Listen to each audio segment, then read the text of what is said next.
الحمد للہ رب العالمین۔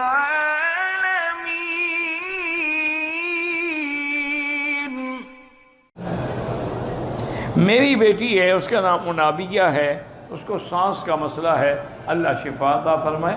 ویسے علماء نے لکھا ہے کہ قرآن کی جو آیت ہے وَمَن يَتَّقِ اللَّهَ يَجْعَل لَّهُ مَخْرَجًا وَيَرْزُقْهُ مِنْ حَيْثُ لَا يَحْتَسِبُ وَمَن يَتَوَكَّلْ عَلَى اللَّهِ فَهُوَ حَسْبُهُ إِنَّ اللَّهَ بَالِغُ أَمْرِهِ قَدْ جَعَلَ اللَّهُ لِكُلِّ شَيْءٍ قَدْرًا۔ یہ 100 دفعہ روز پڑھ کے دعا مانگے تو انشاءاللہ دمہ ختم ہو جائے۔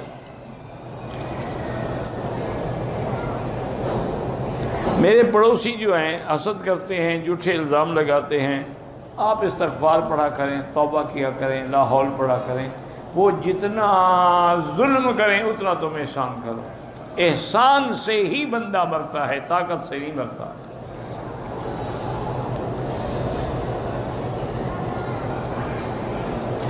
ماں کے سامنے بھی اپنی بیوی کی خدمت کر سکتے ہیں، لیکن ماں کی بھی تو کرو نا۔ یہ تو نہ ہو کہ ماں دیکھتی رہے اور تم بیوی کے پاؤں دباتے رہو۔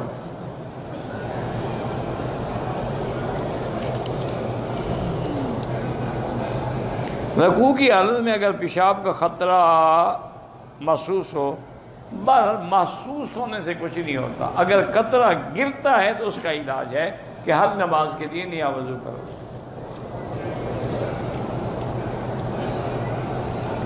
بہرحال امام نے سجدہ تلاوت والی آیت پڑھی، جو لوگ دور تھے ان کو پتہ نہیں لگا کہ امام نے سجدہ کیا ہے۔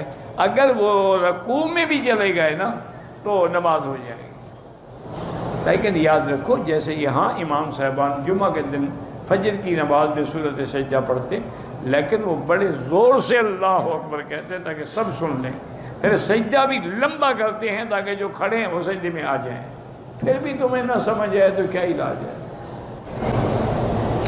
اگر میاں بیوی رات کو یعنی ہم بستری کریں، دوبارہ خواہش ہو، غسل ضروری ہے؟ کوئی ضروری نہیں، افضل ہے، ضروری نہیں ہے۔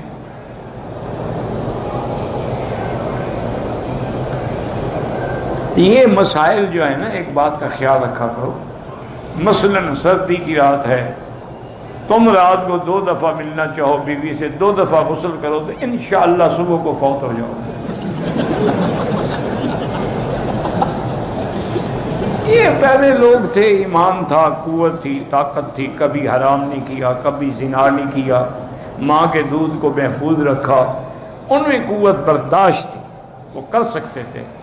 آج کل کے ڈالڈے کے پلے ہوئے تھے، انشاءاللہ دوسرے غسل پہ فوت ہو جائیں گے۔